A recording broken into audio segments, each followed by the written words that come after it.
जय श्री कृष्णा। आप सभी को श्रावण मास के सोमवार की ढेरों शुभकामनाएं। प्रिय भक्तों, आज हम बात करेंगे श्रावण मास के दूसरे सोमवार की। कारण ये है कि दूसरा सोमवार जो है श्रावण मास का वो आ रहा है एकादशी के दिन। श्रावण मास का दूसरा सोमवार जो 21 जुलाई को है और 21 जुलाई को ही सावन की पहली एकादशी श्रावण मास कृष्ण पक्ष कामिका एकादशी भी है। तो कामिका एकादशी आ जाने के कारण जो सोमवार की पूजा है वह बदल जाएगी, क्योंकि कुछ वस्तुएं ऐसी होती हैं जो एकादशी के दिन पूजा में प्रयोग नहीं की जाती हैं। तो एकादशी होने के कारण वो वस्तुएं भगवान शंकर पर भी नहीं चढ़ाई जाएंगी, इसका आपको ध्यान रखना चाहिए। विशेष रूप से कुछ 3 वस्तुएं ऐसी हैं जो यदि आप एकादशी के दिन प्रयोग करते हैं तो वह पुण्य के स्थान पर आपको पाप का भागीदार बनाती है, क्योंकि उनका प्रयोग एकादशी के दिन वर्जित है। और न केवल एकादशी वरन एकादशी से एक दिन पहले ही उनका त्याग बताया गया है। इस विषय में जो शास्त्र अनुसार जानकारी है एकादशी से संबंधित वह हमने पहले भी आपको प्रदान की है। यहाँ हम विशेष रूप से सोमवार से संबंधित जानकारी प्रदान कर रहे हैं कि सोमवार के दिन आपको पूजा कैसे करनी चाहिए। और इस सोमवार को अर्थात जो 21 जुलाई को है सावन के महीने का दूसरा सोमवार, उस दिन पूजा में वो कौन कौन सी वस्तुएं हैं जो वैसे तो प्रत्येक सोमवार पर भगवान शंकर को चढ़ती हैं और चढ़ाने भी चाहिए, परंतु इस सोमवार को आप ना चढ़ाएं, अन्यथा वह आपको पाप का भागीदार बनाएंगी।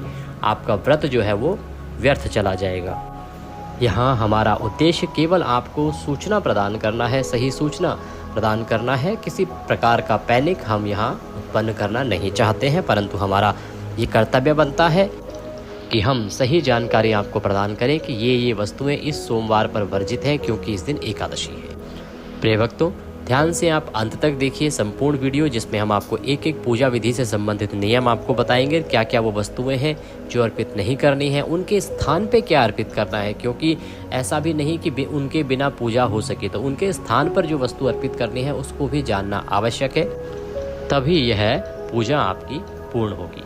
आइए जानकारी आरंभ करते हैं। आपसे निवेदन है कि वीडियो यदि थोड़ा सा भी उपयोगी लगे तो एक बार लाइक अवश्य कर दीजिएगा। और ये वीडियो सभी सनातनियों के काम का है। क्यों? क्योंकि श्रावण मास का सोमवार सभी लोग करते हैं। तो कृपया इसे अधिक से अधिक लोगों के साथ शेयर कीजिए, साझा कीजिए, जिससे कि सभी लोग सही जानकारी प्राप्त कर सकें और सही जानकारी के अनुसार पूजा कर सकें। इससे आप उनको पाप से बचाएंगी और ईश्वर अवश्य ही प्रसन्न होंगे। भगवान कहते हैं कि उनकी सही जानकारियों को जितना प्रसारित किया जाता है, जितना लोगों तक पहुंचाया जाता है और आपके द्वारा जब लोगों को लाभ मिलता है तो उससे वो अत्यंत प्रसन्न होते हैं और आपकी मनोकामना पूरी करते हैं। तो इस वीडियो को अधिक से अधिक लोगों के साथ शेयर कीजिए, क्योंकि ये शास्त्रीय वीडियो है। आप देख रहे हैं देवभूमि ज्योतिष संस्थान का प्रतिष्ठित यूट्यूब चैनल देवभूमि धार्मिक। यहाँ हम जो भी जानकारी प्रदान करते हैं वह ज्योतिष शास्त्र और पंचांग पर आधारित होती है। ज्योतिष शास्त्र, पंचांग और पुराण के आधार पर आपको बताते हैं कि कौन सी तिथि कब है, मुहूर्त आदि कब है, कैसे व्रत करना चाहिए, क्या विधि है, क्या नियम है। यदि आप सभी व्रत और त्योहारों की सही शास्त्रीय जानकारी प्राप्त करते रहना चाहते हैं तो कृपया चैनल को अभी सब्सक्राइब कीजिए और बेल आइकन को प्रेस कीजिए। जब आप सब्सक्राइब का बटन दबाएंगे तो वहाँ एक घंटी का निशान बना हुआ आएगा, उसको अवश्य दबाइएगा, तभी आपको हमारे संपूर्ण वीडियो प्राप्त होंगे, अन्यथा आपसे जानकारी छूट जाएगी। आइए प्रिय भक्तों, जानकारी आरंभ करते हैं। बात करते हैं 21 जुलाई को आने वाले श्रावण मास के दूसरे सोमवार की। प्रिय भक्तों, श्रावण मास का दूसरा सोमवार जैसा कि हमने अभी बताया 21 जुलाई को है। और जो एकादशी है श्रावण मास की एकादशी, उसकी शुरुआत भी हो रही है 20 तारीख को दोपहर को 12:12 पर और 21 तारीख को सुबह 9:38 पर वह समाप्त होगी। ऐसे में उदया तिथि मान के अनुसार 21 जुलाई को ही एकादशी मनाई जाएगी। 21 जुलाई को ही एकादशी का व्रत भी रखा जाएगा। इससे संबंधित हमने आपको बताया था कि जो भी भक्तगण एकादशी और सोमवार का दोनों दिन का व्रत रखते हैं वो कैसे रख सकते हैं, कैसे उनको क्या भोजन करना चाहिए, किन नियमों का पालन करना चाहिए, कैसे पूजा करनी चाहिए कि दोनों व्रत एक ही साथ हो सके बिना बाधा के। उस वीडियो को अगर आपने दोनों व्रत करने हैं तो अवश्य देख लीजिएगा। वीडियो ना मिले तो कमेंट बॉक्स में लिख के पूछ लीजिएगा, हम आपको लिंक प्रदान कर देंगे। प्रिय भक्तों, एकादशी के दिन कुछ चीज़ें वर्जित हो जाती हैं जिनका त्याग दशमी तिथि से ही बताया गया है। एकादशी एक बहुत बड़ा पर्व होता है। एकादशी व्रत के जो नियम हैं वो 3 दिन के कहे गए हैं, जो दशमी तिथि से आरंभ हो जाते हैं। व्रत के 1 दिन पहले से नियम आरंभ होते हैं और पारण तक, अगले दिन जो आप पारण करते हैं द्वादशी में और कभी कभार त्रयोदशी में, तो तब तक वो नियम आपको धारण करने होते हैं। पर एकादशी अनुष्ठान के कारण ही वो कुछ वस्तुएं ऐसी हैं जो 3 दिन तक प्रयोग नहीं की जाती। और ऐसा नहीं कि जो एकादशी रख रहे हैं केवल उन्हीं के लिए त्याज्य बताया गया है। ये त्याज्य उसी प्रकार से है जैसे सामान्यतः आप जानते हैं ना, एकादशी पे चावल नहीं खाने चाहिए, उसी प्रकार से ये जो अन्य वस्तुएं हैं इनका त्याग भी इसी प्रकार से सभी मनुष्यों के लिए है, चाहे वो एकादशी रखते हैं चाहे नहीं रख सकते हैं, लेकिन ये वस्तुओं का प्रयोग इन 3 दिनों में नहीं करना चाहिए। तो उसी को आधार बनाकर हम आपको आज श्रवण मास के सोमवार की पूजा विधि बताते हैं कि कैसे आपको पूजन करना चाहिए और जो वस्तुएं नहीं प्रयोग करनी है उनके स्थान पर आप पूजा में क्या उपयोग करेंगे। दूसरे सोमवार के दिन आपको सुबह सूर्योदय से पहले उठ जाना चाहिए, क्योंकि इस दिन एकादशी है।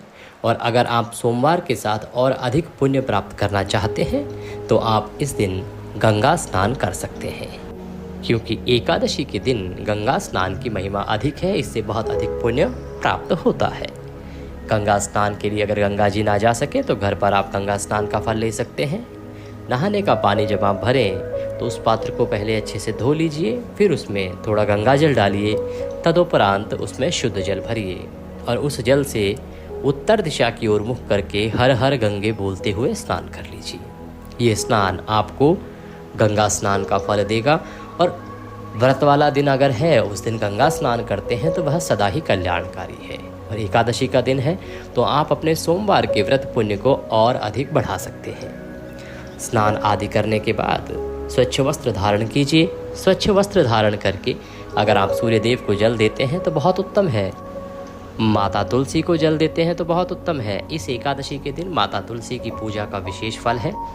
और अब आज की पूजा व्रत संकल्प आदि के लिए आसन लगा के बैठ जाइए। यहाँ हम दोनों ही प्रकार से आपको बता रहे हैं कि अगर आप घर पर सोमवार की पूजा कर रहे हैं तो कैसे करेंगे, और अगर आप मंदिर जा रहे हैं तो आप किस प्रकार से करेंगे। प्रिय भक्तों, अगर आप घर पर पूजन कर रहे हैं तो कुछ सामग्री आप नोट कर लीजिए जो आपके पास होनी चाहिए, जिसकी आवश्यकता होगी। भगवान शंकर की कोई तस्वीर या प्रतिमा, उनको स्थापित करने के लिए अगर वो पहले से मंदिर में विराजमान है आपके यहाँ स्थान पे तो उत्तम है, अन्यथा उनको स्थापित करने के लिए एक चौकी, उस पर बिछाने के लिए सफ़ेद वस्त्र, इसके अतिरिक्त रौली, मौली, पान, सुपारी, लौंग, इलायची, धूप, दीप। दीप में घी का दिया लेंगे। नैवेद्य भगवान को भोग लगाने के लिए फल ले सकते हैं, ना हो तो मिश्री ले सकते हैं, मिठाई ले सकते हैं, बिल्वा पत्र। इसके अतिरिक्त और कोई सामग्री आपके पास अर्पित करने को हो जैसे कि भांग, धतूरा आदि तो वह भी ले सकते हैं, अन्यथा बिल्व पत्र आपको अवश्य लेना है। भगवान को अर्पित करने के लिए फूलों की माला हो तो माला लीजिए, खुले फूल लीजिए, इत्र लीजिएगा और जनेऊ लीजिएगा।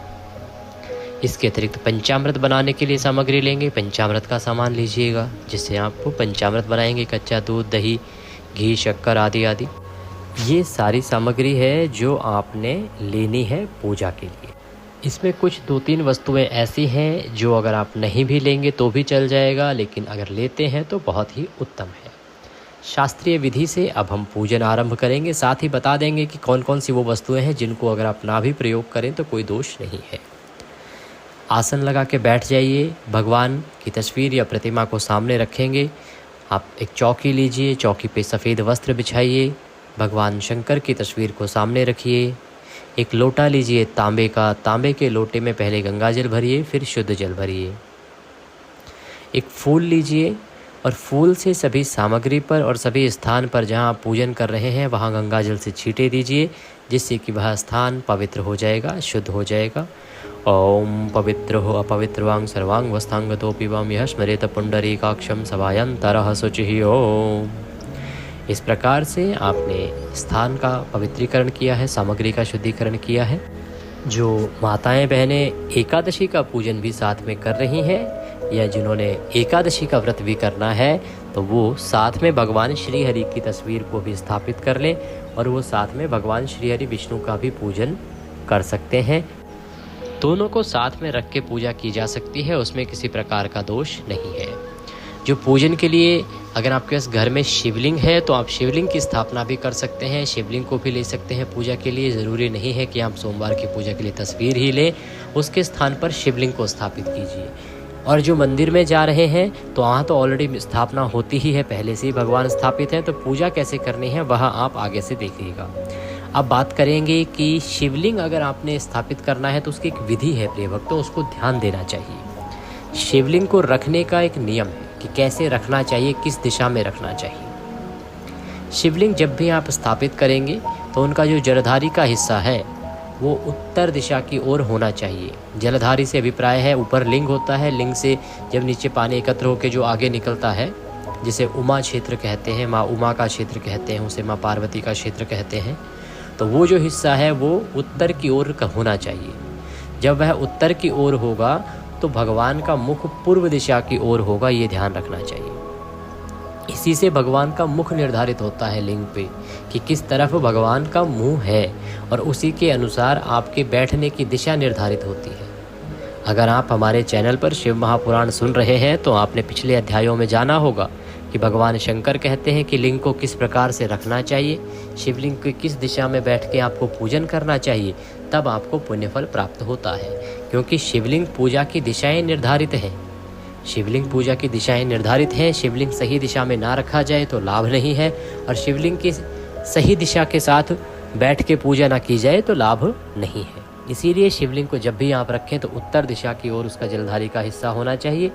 जब उत्तर की ओर उसको करके रखेंगे तो पूर्व दिशा की ओर का जो लिंग का हिस्सा है वो भगवान का मुख होगा, पूर्व दिशा में मुख होगा, पश्चिम में पीठ होगी, और दक्षिण में सीधे हाथ की ओर आपको बैठना चाहिए। दक्षिण की तरफ पीठ करके उत्तर की ओर मुख करके आपको बैठना चाहिए, और सामने आपके शिवलिंग होना चाहिए। यहाँ बैठ के आपको पूजन करना चाहिए। क्यों? क्योंकि अगर आप पश्चिम में बैठेंगे तो पश्चिम में भगवान की पीठ हो जाती है, पीठ पीछे बैठ के पूजा करने का कोई लाभ नहीं है। शिवलिंग के पीठ पीछे आपको बैठ के पूजन नहीं करना चाहिए, शिव महापुराण कहता है ये व्यर्थ है और अनुचित है।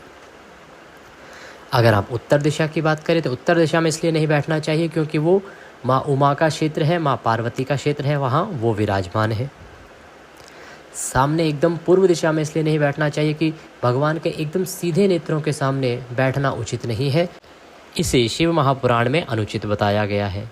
शिव महापुराण कहता है कि आप दक्षिण की ओर पीठ करके उत्तर की ओर मुख करके बैठिए, ये स्थान आपके आराधना करने के लिए बना है। यहाँ बैठ के ही आपको इस अवस्था में बैठकर ही आपको शिवलिंग की पूजा, आरती, अर्चना आदि अर्पित करनी चाहिए। आशा करते हैं इसी विधि का पालन करते हुए आप अपने घर में शिवलिंग को स्थापित कीजिए और बैठ जाइए। शिवलिंग के नीचे एक पात्र रखिए कोई बड़ा, जिससे कि आप उस पर जब जल अर्पित करें तो वह जल इधर उधर ना फैले। आप अगर करते आए हैं अभिषेक तो आपको जानकारी होगी। स्थापित करने के बाद अब आप सबसे पहले अपने हाथ धो लीजिए, सीधे हाथ में जल लीजिए, हाथ धो लीजिए। हस्तो प्रक्षालनम। हाथ धोने के बाद घी का दिया जलाइए और धूप जलाइए। हाँ, लोग क्या करते हैं, आरती करने के लिए धूप दीप जलाते नहीं। जब आप पूजन करते हैं ना तो पूजन के आरंभ में ही, शुरू में ही दीपक प्रज्वलित किया जाता है, धूप प्रज्वलित की जाती है। क्यों? क्योंकि ये हमारी पूजा के साक्षी देव होते हैं, ये हमारी पूजा के साक्षी होते हैं वस्तुतः। तो इस दीपक से जो आप आरंभ में जला रहे हैं इससे आरती भी नहीं की जाती। आरती के लिए अलग से कर्पूर जलाया जाता है। ये तो अग्निदेव हैं जिनको हम सबसे पहले स्थापित करते हैं कि हे अग्निदेव, हम आपके साक्ष्य के रूप में देखिए पूजन आरंभ कर रहे हैं। ये हमारी पूजा के एक तरह के गवाह हैं, इसलिए सबसे पहले दीपक जलाया जाता है, धूप जलाई जाती है। धूप दीप प्रज्वलित कीजिए। भगवान को सबसे पहले पद्य, अर्घ्य, आचमनी अर्पित किया जाता है। तो एक एक चम्मच जल आप 3 बार अर्पित करेंगे। कभी भी आप विधि से अगर पूजन कराएंगे शिवलिंग पर, मंदिर में भी आप आएंगे हमारे, और कभी भी किसी और मंदिर में भी जाएंगे तो वहाँ पे जब भी आप पूजन कराएंगे विधि से तो इसी विधि से पूजन होगा। ऐसा नहीं कि सीधा जल अर्पित कर दिया, भगवान को स्नान करा दिया, नहीं। सबसे पहले भगवान को पद्य, अर्घ्य, आचमनी ही अर्पित किया जाता है। तो आप घर पर पूजन कर रहे हैं तो घर पे कीजिए, मंदिर में कर रहे हैं तो मंदिर में कीजिए। पद्य, अर्घ्य, आचमनी, एक एक चम्मच जल एक एक मंत्र पर भगवान को अर्पित कीजिएगा। ओम भूर्भुवः श्री शंकराय नमः पद्यम समर्पयामि। ओम भूर्भुवः श्री महादेवाय नमः अर्घ्यम समर्पयामि। अर्घ्य के रूप में जल। ओम भूर्भुवस्वः शिव शंकराय नमः। आचमनीं समर्पयामि। आचमनी के रूप में 1 चम्मच जल। पद्य अर्घ आचमनी कराने के बाद अब भगवान को स्नान कराया जाएगा। स्नान कराने के लिए जल अर्पित कीजिए। जो शिवलिंग पर स्नान करा रहे हैं वो अच्छे से खूब सारा जल अर्पित कीजिए। जो तस्वीर पर पूजन कर रहे हैं ना, वो तस्वीर के सामने एक कटोरी रखिए, उसमें 1-1 चम्मच जल छोड़ते जाइएगा। ओम भूर्भुवस्वः शिव शंकराय नमः। स्नान निमित्तार्थाय जलम समर्पयामि। स्नान कराइए भगवान को। शिवलिंग है तो अच्छे से जल अर्पित कीजिए। गंगा जल युक्त जल अर्पित कीजिए। अब आप पंचामृत से स्नान कराएंगे भगवान को। पंचामृत से स्नान कराने के लिए पंचामृत बनाइए। कच्चा दूध, दही, घी, शक्कर और 5वीं चीज़ क्या होगी? होती शहद है, परंतु आज एकादशी है और एकादशी पर शहद वर्जित है। शहद का प्रयोग न खाने में करना चाहिए, न पूजा में करना चाहिए। न केवल एकादशी को, बल्कि एकादशी के 1 दिन पहले ही इसका त्याग बताया गया है। दशमी, एकादशी और द्वादशी 3 दिनों में इसका त्याग है। इसीलिए आपको शहद का प्रयोग इस दिन विशेष रूप से नहीं करना है। अब ये पंचामृत तो बनेगा, शहद नहीं होगा। शहद के स्थान पर 5वीं चीज़ क्या डालेंगे? इसमें गंगा जल डालेंगे। तो गंगा जल डालिए इसमें और पंचामृत बनाइए। पंचामृत से अब भगवान को अभिषेक कराइए। ओम भूर्भुवस्वः शिव शंकराय नमः। पंचामृत स्नान निमित्तार्थाय पंचामृतम समर्पयामि। पंचामृत से स्नान करा के अब पुनः शुद्ध जल से स्नान कराएंगे। यहाँ ध्यान दीजिएगा, जो भक्तगण तस्वीर पर पूजन कर रहे हैं वो पंचामृत को चढ़ाएंगे कैसे? एक फूल पर पंचामृत लगा लीजिएगा और इस प्रकार से पंचामृत आप चढ़ाइएगा। पंचामृत के बाद अब आप शुद्धियोदक स्नान कराएंगे भगवान को शुद्ध जल से। तो गंगा जल युक्त जल लीजिएगा। ओम भूर्भुवस्वः शिव शंकराय नमः। शुद्धियोदक स्नान निमित्तार्थाय शुद्ध जलम समर्पयामि। शुद्ध जल से नहलाइए भगवान को, प्रेम से नहलाइए। शिवलिंग को इतना नहलाइए शुद्ध जल से कि उसके ऊपर जो भी पंचामृत लगा है वो अच्छे से साफ़ हो जाए, पूर्ण रूप से शिवलिंग साफ़ हो जाए। ये स्नान पूर्ण होता है। स्नान करने के बाद अब भगवान का श्रृंगार के लिए वस्तु अर्पित की जाती है, जो वस्तुतः पूजा का हिस्सा है, परंतु हम आपको संक्षेप में समझाना चाहते हैं कि एक प्रकार का श्रृंगार है। जैसे आप नहाने के बाद तैयार होते हैं ना, वही भगवान का विधान है। भगवान को सर्वप्रथम आप यज्ञोपवीत अर्पित करेंगे। यज्ञोपवीत के रूप में क्या है आपके पास? जनेऊ लीजिए। जनेऊ को पहले रौली कुमकुम आदि से तिलक कर लीजिए और उसके बाद आप जनेऊ अर्पित कीजिए भगवान को। ओम भूर्भुवस्वः शिव शंकराय नमः। यज्ञोपवीतम समर्पयामि। यज्ञोपवीत अर्पित करने के बाद भगवान को वस्त्र पहनाएंगे। वस्त्र के रूप में मौली का एक टुकड़ा तोड़िए। मौली होती है ना हाथ पे बांधने के लिए, मौली का टुकड़ा तोड़िए और वह मौली का टुकड़ा अर्पित कर दीजिए तोड़ के। ओम भूर्भुवस्वः शिव शंकराय नमः। वस्त्रम समर्पयामि। वस्त्र अर्पित करके इत्र लगाया जाता है। जैसे आप स्वयं सुगंध लगाते हैं, सेंट परफ्यूम लगाते हैं, तो इत्र लगाने के लिए फूल पर इत्र ले लीजिए और वो अर्पित कीजिए भगवान को। ओम भूर्भुवस्वः शिव शंकराय नमः। इत्रम समर्पयामि। इसमें जो पंचोपचार की सबसे सूक्ष्म विधि है उसमें इत्र ना भी हो तो चलेगा, परंतु अभी तक जो आपको वस्तुएं बताई थी, जैसे स्नान कराना, वस्त्र पहनाना, यज्ञोपवीत मिल जाए तो सर्वोत्तम है। भगवान को प्रेम से इत्र लगाइए, इत्र अर्पित कीजिए फूल पे लगा के। इत्र के बाद अब भगवान को तिलक लगाया जाएगा। भगवान को तिलक के रूप में त्रिपुंड बनाएंगे आप और तिलक लगाएंगे चंदन से।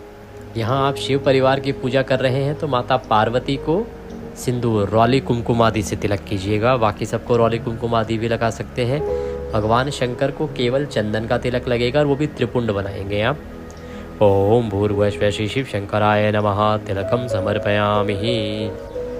त्रिपुंड बनाइए, तिलक लगाइए, सभी शिव परिवार को तिलक कीजिए।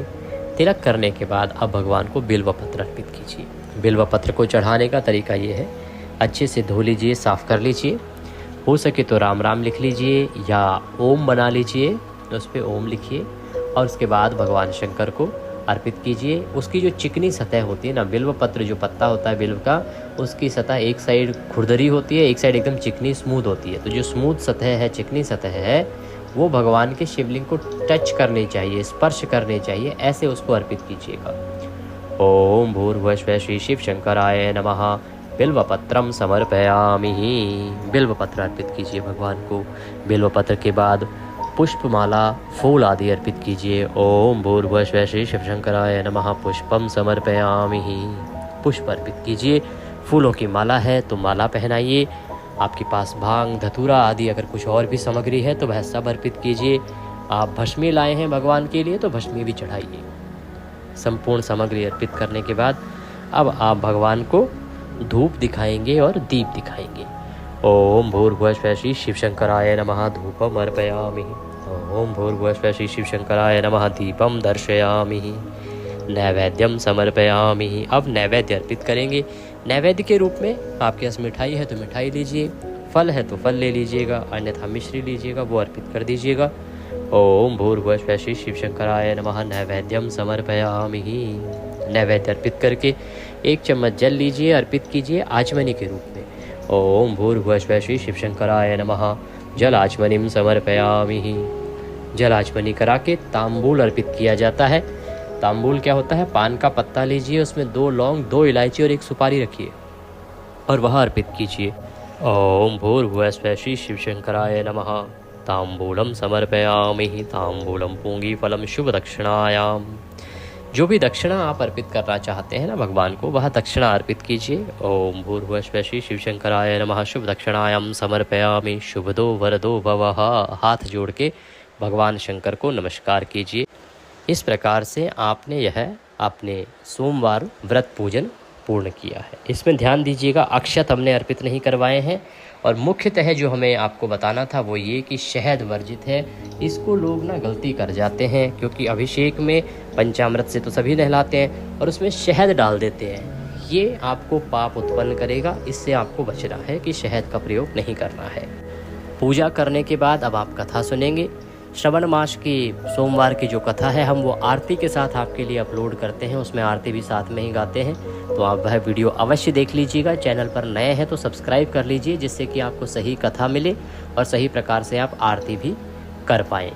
और इसके बाद नियमों के अनुसार दिन व्यतीत कीजिए। यदि आप एकादशी का व्रत भी कर रहे हैं तो एक वीडियो में हम सोमवार की कथा, एकादशी की कथा और एकादशी पर सुना जाने वाला श्री विष्णु सहस्त्र नाम भी एक ही वीडियो में अपलोड करेंगे। ये तीनों वीडियो तो आप उसका श्रवण कीजिए। आज के दिन शिव सहस्त्र नाम भी आपको सुनना चाहिए, वो भी आपको हमारे चैनल पर मिलेगा। ये सभी पाठ सुनिए, भगवान का आशीर्वाद प्राप्त कीजिए। इसमें जो महत्वपूर्ण जानकारी है वो ये कि अभी हमने संकल्प की विधि नहीं बताई है। जब आप पूजन के लिए बैठेंगे, बैठने के बाद हस्तों प्रक्षालन, हाथ धुलिए। आपने दिया जलाया ना, दिया जला के और पूजा शुरू करने से पहले आपको व्रत का संकल्प अवश्य करना है, इसका ध्यान दीजिएगा। वो कैसे करेंगे? आप अपने सीधे हाथ पर जल लीजिए। 1 रुपये का सिक्का दक्षिणा के रूप में कम से कम रखिए। पुष्प रखिए। अक्षत यहाँ भी हाथ में नहीं रखे जाएंगे, जो संकल्प में लिए जाते हैं पर आज प्रयोग नहीं होंगे। 3 बार बोलिए ओम श्री विष्णु, ओम श्री विष्णु, ओम श्री विष्णु। अपना नाम, गोत्र, जिस स्थान पर बैठकर संकल्प कर रहे हैं वहाँ का मकान नंबर, क्षेत्र का नाम, शहर का नाम। श्रवण मासे कृष्ण पक्षे एकादश्यायाम पुण्यतिथियो चंद्रवासरायाम चंद्रवासरायाम आयु आरोग्यता प्राप्त्यार्थाय, सुख संपत्ति प्राप्त्यार्थाय, सुयोग्य वर प्राप्त्यार्थाय, वर दीर्घायु प्राप्त्यार्थाय। जिस भी किसी उद्देश्य की पूर्ति के लिए आप ये व्रत कर रहे हैं ना, जो भी कामना की पूर्ति के लिए, वो यहाँ बोला जाता है। श्री शिव शंकर श्रवण मास सोमवार व्रत पूजन संकल्पम संकरिष्ये। भूलि सौ श्री विष्णु शरणौ शरणम प्रपद्ये, और वह संकल्प भगवान के चरणों में अर्पित कर दीजिएगा। इस विधि से आप संकल्प करेंगे और उसके बाद ही ये पूजन करेंगे। ये जानकारी थी कि इस सोमवार पर कैसे आप पूजा करें जिससे कि आपको पूर्ण रूप से फल प्राप्त हो, आपकी मनोकामना पूरी हो, और कौन सी वस्तु हैं जिनको आपको इस सोमवार को प्रयोग नहीं करना है। खाने में अगर मीठा भोजन में खीर खाते हैं तो ध्यान दीजिएगा, चावल की खीर आज नहीं बनेगी। अन्य कोई वस्तु खा सकते हैं, सामग्री खा सकते हैं। ध्यान दीजिए कि एकादशी का व्रत यदि आप कर रहे हैं तो उसमें अन्न नहीं खाया जाएगा। क्या खा सकते हैं, इसके लिए हमारा एकादशी का वीडियो जो हमने बनाया है उसको देख लीजिएगा। भगवान शंकर सब पर कृपा करें। हर हर महादेव।